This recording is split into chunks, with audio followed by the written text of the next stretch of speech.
Iran का Israel पर लगातार दूसरे दिन मिसाइल अटैक। ताज़ा हमले में कम से कम 4 लोगों की मौत। ईरान ने तेल अवीव, यरूशलेम समेत कई इलाकों में किया मिसाइल अटैक। तेल अवीव में इमारतों को पहुंचा नुकसान, कई गाड़ियां जलकर खाक। तेल अवीव के उपनगर गशदान में बहुमंजिला इमारत पर गिरी मिसाइल। इमारत में लगी आग, राहत और बचाव में जुटी है रेस्क्यू टीम। यरूशलेम के आसमान में एक साथ कई ईरानी मिसाइल्स नजर आई। वेस्ट बैंक के रमल्ला और नबलस शहर के ऊपर भी दिखाई दी मिसाइल्स। कई मिसाइल्स को हवा में मारने का दावा। इजराइल के हाइफा शहर के आसमान में भी पहुंची ballistic missiles. Israeli air defence system ने इस मिसाइल्स को हवा में ढेर किया।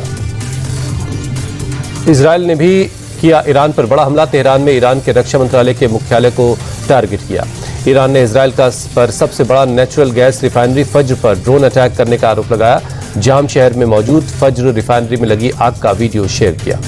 इजराइल ने अभी तक ईरान की रिफाइनरी पर हमले की पुष्टि नहीं की। अगर पुष्टि होती है तो ये इजराइल का पहली बार ईरान के oil and natural gas industry पर हमला होगा।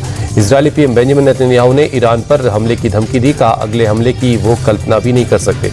पीएम नेतन्याहू ने ईरान को बताया, राष्ट्रपति ट्रंप और अमेरिका की जनता का दुश्मन इजराइल का दुश्मन, आपका भी दुश्मन है।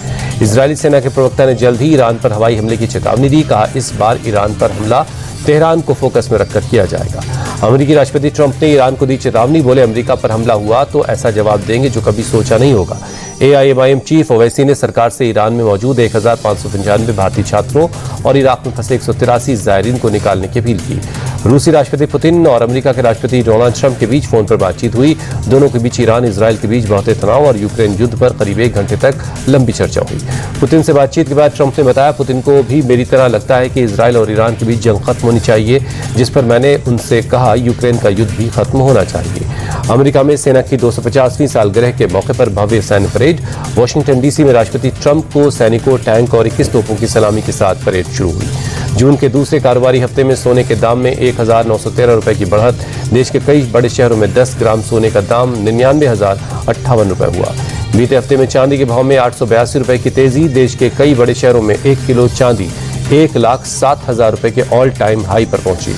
जनवरी से मार्च 2025 तक स्पाइस जेट कंपनी को 319 करोड़ का मुनाफा। 7 साल बाद पूरे वित्तीय साल की चौथी तिमाही में फायदे में रही कंपनी स्पाइस जेट ने 1942 करोड़ का रेवेन्यू जनरेट किया। आम ग्राहकों के लिए SBI का बड़ा ऑफर। लोन के इंटरेस्ट रेट को 0.5% तक सस्ता किया। जल्द मार्केट में उतरेगा बोट का नया एयरपॉड प्राइम 701 ANC की 18 जून को होगी लॉन्चिंग। महिंद्रा स्कॉर्पियो N का नया वेरिएंट Z480 लॉन्च हुआ। 70 से ज्यादा कनेक्टेड फीचर्स के साथ ऑटोमेटिक गियर बॉक्स। कंपनी ने कार की एक शोरूम कीमत 17,39,000 पर रखी है। मर्सिडीज AMG G63 का कलेक्टर्स एडिशन लॉन्च हुआ। दुनिया भर में कार की सिर्फ 30 यूनिट मौजूदा ग्राहकों को दी जाएंगी। कंपनी ने कार की एक्स शोरूम कीमत 4 करोड़ 30 लाख रुपए रखी है। वर्ल्ड टेस्ट का नया चैंपियन बना साउथ अफ्रीका। पहली बार जीता वर्ल्ड टेस्ट चैंपियनशिप का खिताब। 27 साल का सूखा खत्म। 1998 में पहली बार ICC ट्रॉफी पर किया कब्जा। फाइनल में पिछली बार के चैंपियन ऑस्ट्रेलिया को 5 विकेट से हराया। साउथ अफ्रीका ने चौथे दिन ही विश्व टेस्ट चैंपियनशिप पर कब्जा कर लिया।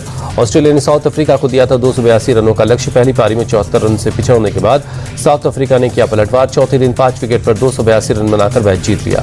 साउथ अफ्रीका के एडम मार्क्रम बने player of the match. Markram ने बल्लेबाजी में 136 रनों की शानदार पारी खेली। गेंदबाजी में भी मार्क्रम ने 2 विकेट हासिल किए।